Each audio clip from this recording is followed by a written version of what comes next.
In a kitchen, showing bottles of vinegar, baking soda, and essential oils. Hey EcoSmart fam! Ditch those harmful chemicals and switch to these 3 DIY green cleaning products you can make at home, safe for you and the environment. 1. All-purpose cleaner. Mix equal parts vinegar and water for a powerful, non-toxic cleaner. Mixing the ingredients and cleaning a countertop.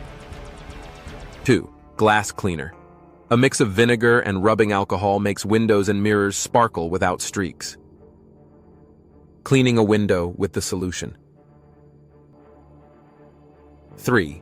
Baking soda scrub. Perfect for scrubbing sinks, tubs, and ovens without harsh chemicals.